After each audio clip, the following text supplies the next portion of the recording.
Hello बच्चों। आज एक डिफरेंट काइंड ऑफ सेशन है ये, जिसे हम कह सकते हैं कि किसी भी व्यक्ति का स्टैंड पॉइंट क्या है या फिर वो व्यक्ति किस तरह के पर्सपेक्टिव्स रखता है। एक स्टूडेंट की कहानी है जो मेरे पास मिलने आया था काफी पहले, जिसका नाम था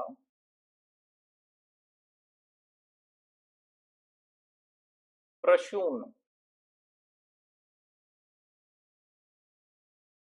तो जो प्रसून नाम का ये बालक है,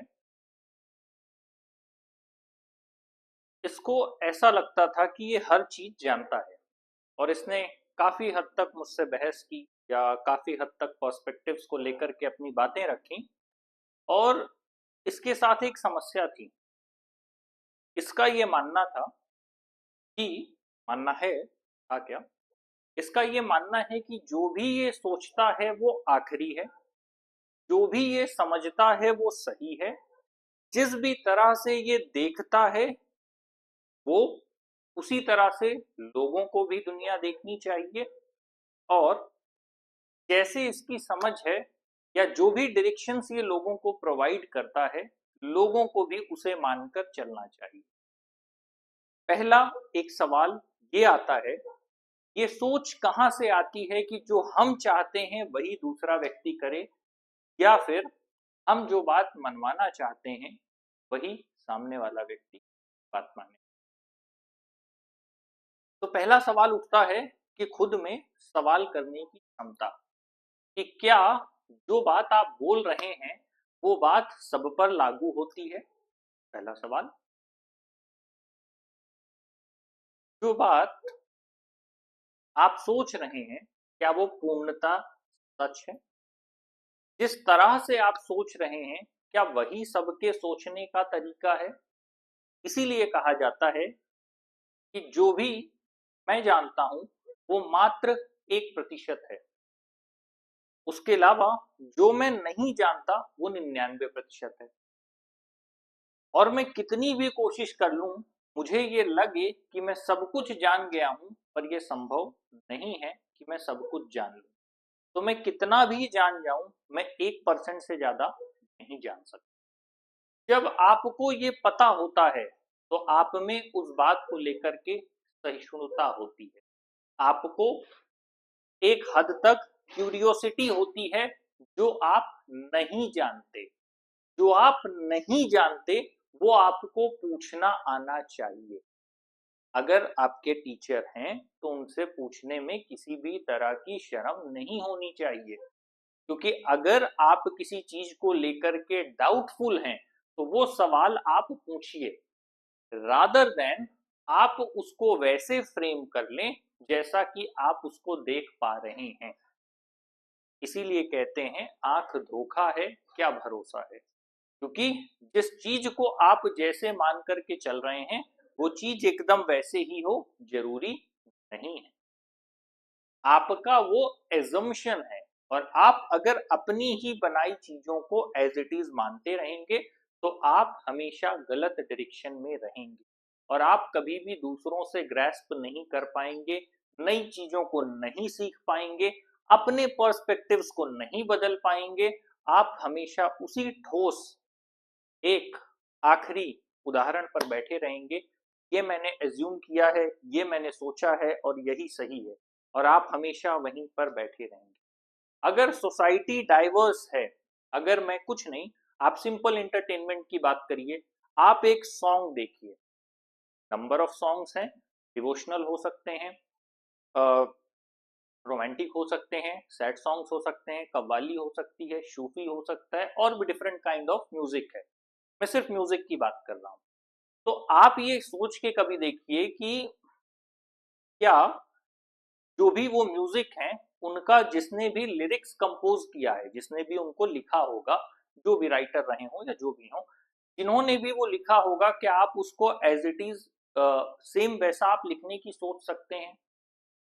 जितनी भी शायरी है, क्या सेम शायरी वैसी की वैसी ही अगर हो तो क्या आप उसको वैसे ही लिख सकते हैं? सोच के देखिए, तो आप पाएंगे कि बहुत जगहों पर आपकी सीमाएं हैं। आप कोई नॉवेल देख लीजिए, जितनी भी आपकी साहित्य की किताबें हैं, नॉवेल्स हैं, आप पाएंगे कि जैसे विचार उसमें लिखे हैं वैसे विचार हमारे पास नहीं। इसीलिए लोग डाइवर्सिफिकेशन में चीजों को पढ़ते हैं। आप मूवीज देख लीजिए, आप वेब सीरीज देख लीजिए, या जितनी भी चीजें हमारे आसपास हैं, तो पहली चीज हमें यह समझना है कि हम जितना भी जानते हैं, हम कुछ नहीं जानते हैं। पहला ये assumption होना चाहिए। मतलब जैसे आप मैथ्स में क्वेश्चन सॉल्व करते हैं, ये पता होना चाहिए कि हम जितना भी ज्यादा जानते हैं पर हम कुछ नहीं, हम एक क्षेत्र विशेष के बारे में जानते हैं।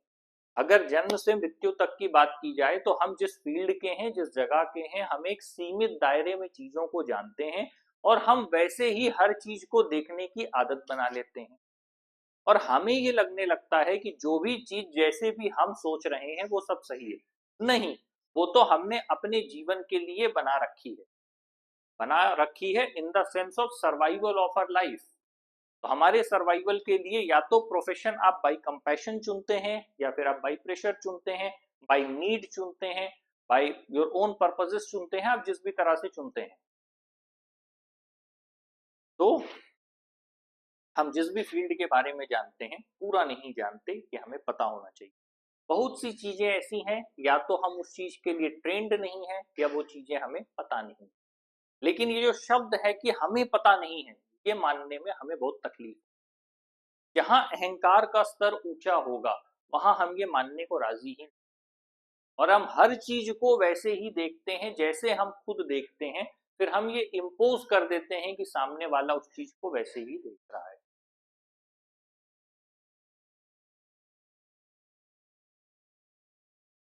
एग्जाम्पल के लिए,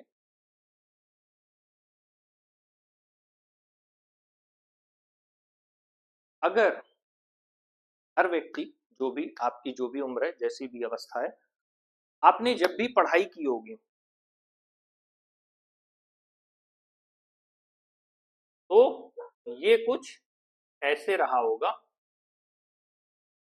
मान लीजिए ये आपका जीवन है, और ये यहां तक जा रहा है। जिस भी जो भी आपकी एज है प्रेजेंट टाइम में, जो भी आप कर रहे हैं, जो भी प्रोफेशन है, जैसा भी है, उस हिसाब से अगर यहां से यहां तक हम किसी चीज को देख रहे हैं, तो कैसे पर्सपेक्टिव डिफरेंस होता है, मैं केवल ये बताना चाह रहा हूं कि हम कितना कम जानते हैं। और अगर हम डाइवर्सिफिकेशन में चीजों को देखेंगे, मान लीजिए कोई एक व्यक्ति पुलिस डिपार्टमेंट में है, तो उनकी उस हिसाब की ट्रेनिंग होना, उस फील्ड का नॉलेज होना, वो सारी जानकारी होना, उसका जो भी एग्जीक्यूशन है वो जानना, वो सारी चीजों को जानते हैं। कोई एडवोकेट है तो वो अपनी फील्ड की चीजों को जानते हैं। टीचर हैं तो हमारे पास थोड़ी लिबर्टी होती है कि हम हर फील्ड में जाकर के चीजों को एनालाइज कर सकते हैं, समझ सकते हैं। इस हिसाब से देखा जा सकता है। अब जो हम पर्सपेक्टिव डिफरेंस की बात कर रहे हैं, मान लीजिए यहां पर 1 से लेकर के 12th तक सबने एक नॉर्मल पढ़ाई पढ़ी होगी, 1 से 12th तक। धीरे धीरे फिर उसमें 10th के बाद सबकी स्ट्रीम बदल गई होगी। 1 से 10th तक की जो बेसिक एजुकेशन है वो सबकी सेम है। 11 12th में आने के बाद सबकी स्ट्रीम बदल गई। तो जब स्ट्रीम बदल गई तो वो कुछ हद तक ऐसे हो गई, एक स्ट्रीम ये रही। मान लीजिए उसी में आप एक तरफ साइंस वाले हो गए, मैथ्स वाले हो गए, कॉमर्स हो गए, आपके ह्यूमैनिटीज हो गए। तो जब यहां से एक स्ट्रीम बदली, तो सबने अलग अलग सब्जेक्ट्स ले लिए। अब यहाँ पर जाने के बाद कोई इंजीनियर बना, कोई डॉक्टर बना, कोई यहाँ पर सिविल सर्वेंट बन गया, कोई दूसरी जॉब में चला गया, इधर कोई आ गया। जिस फील्ड में आप थे उसमें लोग अलग अलग हो गए।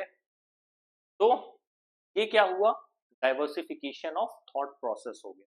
तो केवल थॉट नहीं हुआ, थॉट, इमोशंस, एक्सपीरियंसेस, सब कुछ लाइफ में डाइवर्सिफाई होता चला गया। और अगर इन्हीं को जाकर के आप आगे देखेंगे, तो आपको आपकी जो लाइफ है ये क्लास 12th तक रही।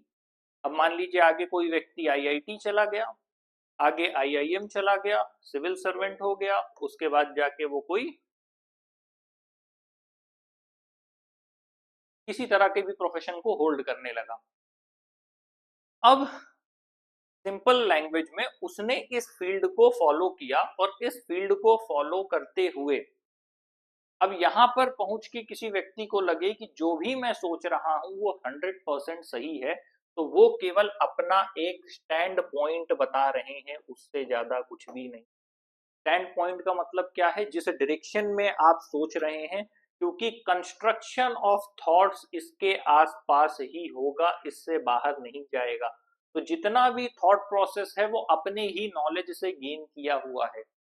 जो व्यक्ति यहाँ पर है वो एकदम डाइवर्सिफाई लेवल पर सोचता होगा, क्योंकि उसकी एजुकेशन, उसके एक्सपीरियंसेस, उसकी लाइफ, उसकी सारी चीजें, उसके स्किल्स सब कुछ डिफरेंट है। तो अगर आप इस पर्सन, जो यहाँ पर पर्सन है और जो यहाँ पर पर्सन है, दोनों को आप आपस में कंपेयर करेंगे तो दोनों में डिफरेंस आएगा। लेकिन यहाँ बैठे व्यक्ति को कई बार ये भ्रम हो सकता है कि जो मैं सोच रहा हूँ वो ये सब लोग भी सोचते होंगे, जबकि आप इनमें से पाएंगे तो हर व्यक्ति एकदम different level of thought, different level of emotions, different level of perceptions, different level of body type, हर चीज डिफरेंट होगी। कोई स्पोर्ट्स में होगा तो हो सकता है यहाँ पर उसके पास मस्कुलर बॉडी होगी, किसी के पास लीन बॉडी होगी, किसी के पास थिन बॉडी होगी, किसी के पास अनहेल्दी बॉडी होगी। तो including body, including mind, including experiences, हर एक चीज डिफरेंट होगा। और यहाँ बैठे व्यक्ति को लगेगा कि जो भी मैं देख रहा हूँ, जो भी मैं सोच रहा हूँ वो एकदम सही है। अब इसको मैं और थोड़ा ओपन करता हूँ। ओपन इन द सेंस ये है कि मान लीजिए आप क्लास 10th में हैं, क्लास 10th में हैं। अब यहां पर एक टीचर हो गए आपके, आप क्लास 10th में हैं और आपके एक टीचर हो गए। टीचर के अलावा क्लास में मान लीजिए आपके 40-45 बच्चे, जो भी आप रख लें, होंगे। ये हो गए आप और बाकी की पूरी क्लास। अब यहाँ पर इशू ये है कि जिस क्लास में भी आप थे, ये एक यूनिवर्सल बात में कर रहा हूं, जिस भी क्लास में आप थे उस क्लास में आप जो भी सोचते थे, जो भी करते थे, या जैसे भी आपकी लाइफ साइकिल थी, आपसे डिफरेंट हर व्यक्ति का अप्रोच था, हर व्यक्ति के सोचने का पैटर्न था, हर व्यक्ति की आपसे अलग स्किल्स थी, आपसे डिफरेंट अंडरस्टैंडिंग थी। अब इस लेवल पर यहां बैठ के आप क्लास के टॉपर हो सकते हैं, आप डिफरेंट हो सकते हैं, आप कुछ भी हो सकते हैं। आप जिस हिसाब से किसी भी पर्सन को ऑब्जर्व कर रहे हैं वो आपका अपना एक स्टैंड पॉइंट ही होगा हमेशा से। और ये कहना कि जो आप, मतलब मैं यहां पर सिर्फ इतना कह रहा हूं कि हर व्यक्ति जो लाइफ को एक्सपीरियंस करता है, मैं किसी इंडिविजुअल की बात नहीं कर रहा, मैं अपनी ही अगर बात करूं तो हम कितना लिमिटेड वे में लाइफ को एक्सपीरियंस कर पाते हैं, क्योंकि लाइफ इतनी बड़ी है ही नहीं। हमें कई बार फिर उस हिसाब से जन्म लेना पड़ जाएगा पूरी लाइफ को समझने, एक्सपीरियंस करने के लिए। इसीलिए कहा जाता है नो योर सेल्फ, आप खुद को जान लीजिए, यही बहुत बड़ी बात है। आप दूसरे को कैसे ही जानेंगे। अब फैलेसीज कहां पर आती हैं, यहां बात करते हैं। अगर ये क्लास 10th के आप ही के बच्चे, मतलब आपकी क्लास के बच्चे हैं, सॉरी, तो आपकी क्लास के बच्चों में ही आपको ऐसा लगेगा कि आप सबके बारे में जानते हैं, और ऐसा सबकी अपनी इकोनॉमिक कंडीशन अलग है, उसके अकॉर्डिंग उसकी फूड कंडीशन अलग है, उसके हिसाब से उसका कलर, उसका कास्ट, उसकी सोसाइटी, उसके सोचने का पैटर्न, उसका थॉट, उसका बिहेवियर, हर चीज एक दूसरे से जुड़ती चली जाती है। तो whenever you see yourself and compare other, और आप उससे कोई कंक्लूजन ड्रॉ कर रहे हैं, तो ये मान के चलिए कि आपके पैरेलल ही अगर आपकी एज मान लीजिए 50 ईयर्स ही है और आप अपने पीछे पलट के अपने साथ के लोगों को ही देखेंगे, भले ही कोई आपसे ऊपर होगा कोई नीचे होगा, जिस भी रेंज में जो भी लोग हैं, तो आप पाएंगे कि हर व्यक्ति का जीवन कितना डाइवर्सिफाइड है, सोचने का तरीका अलग है, उसके लाइफ एक्सपीरियंसेस अलग हैं, अच्छे भी हो सकते हैं बुरे भी हो सकते हैं, कुछ भी हो। इसीलिए फिर यहां से दो तरह की टर्मिनोलॉजी निकल के आती है। एक होता है अंडरस्टैंडिंग, किसी चीज को समझना, दूसरा होता है जजमेंट प्रोसेस। अंडरस्टैंडिंग और जजमेंट। तो जज, जो व्यक्ति किसी एक कुर्सी पर बैठकर सबको देख रहा है, वो हमेशा ये बताने की कोशिश करेगा कि मैं जो दिशा बता रहा हूं वो सही है, मैं जो कर रहा हूं वो सही है।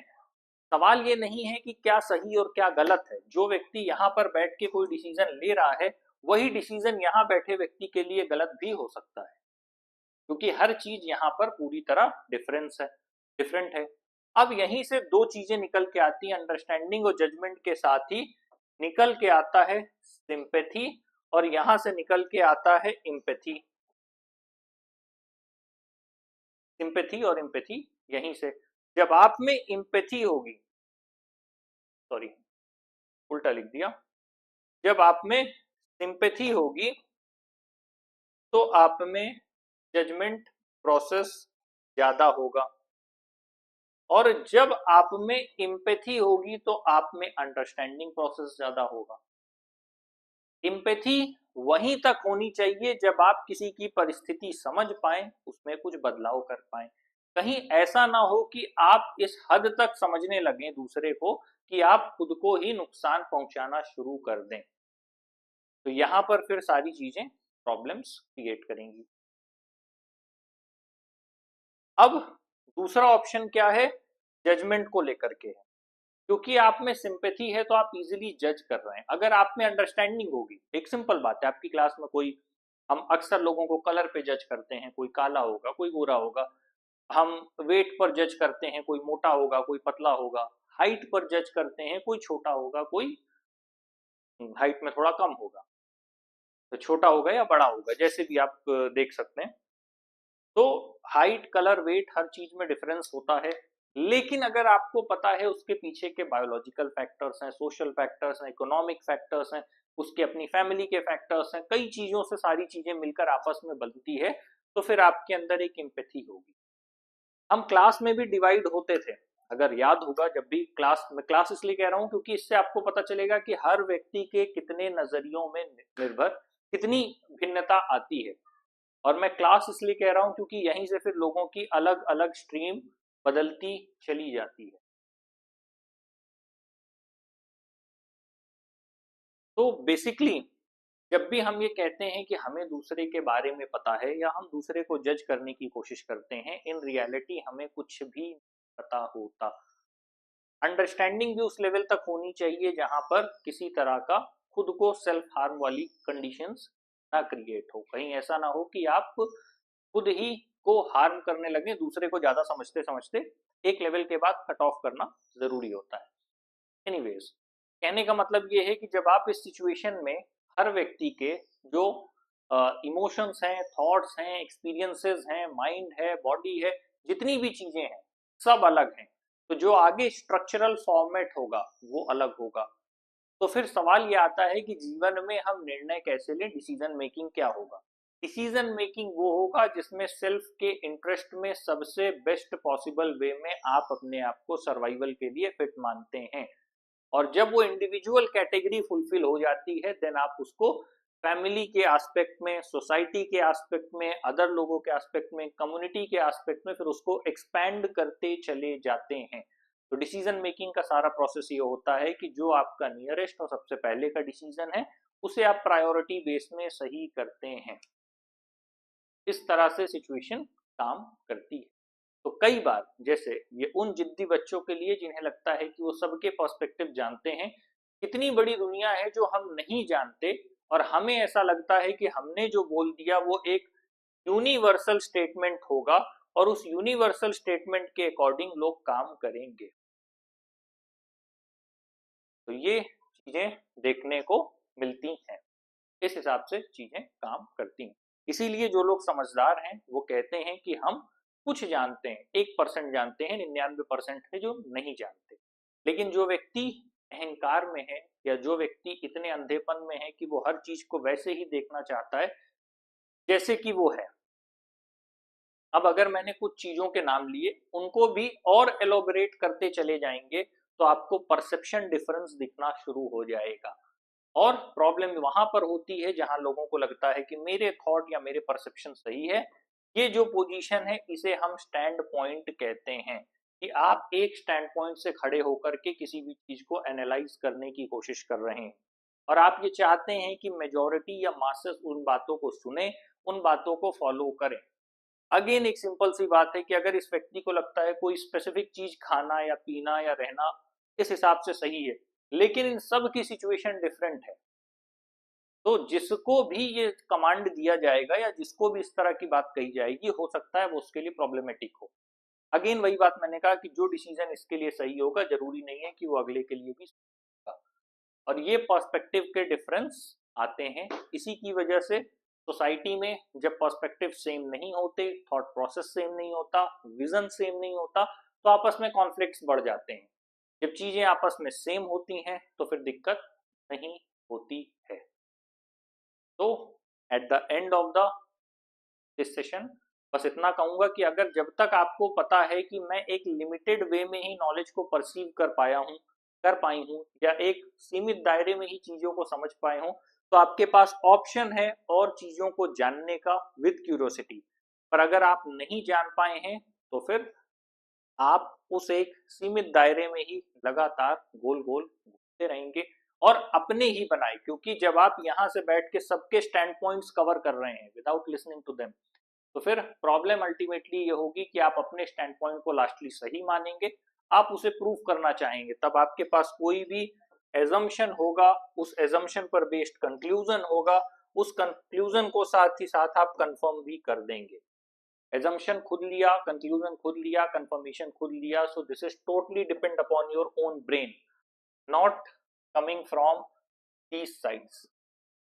तो ज्यादातर होता यही है कि हमें पता 1% होता है पर हम 99% मानने लगते हैं, पर इन रियलिटी हमें बहुत सी चीजें नहीं पता, और ना लाइफ में इतना टाइम होता है, ड्यू टू सर्वाइवल हम लिमिटेड चीजों के पीछे भागते रहते हैं, ना हमारे पास इतना टाइम होता है कि हम हर एक चीज को एक्सप्लोर करें। लेकिन जो मैं बोल रहा हूं या जो मैं बोल रही हूं वही एकमात्र सत्य है, ये मानने के बाद से फैलेसी स्टार्ट हो जाती है और अल्टीमेटली नॉर्मल सिचुएशन भी एस्केलेट करके एक बार फिर से कॉन्फ्लिक्टिंग सिचुएशन में कन्वर्ट हो जाती है।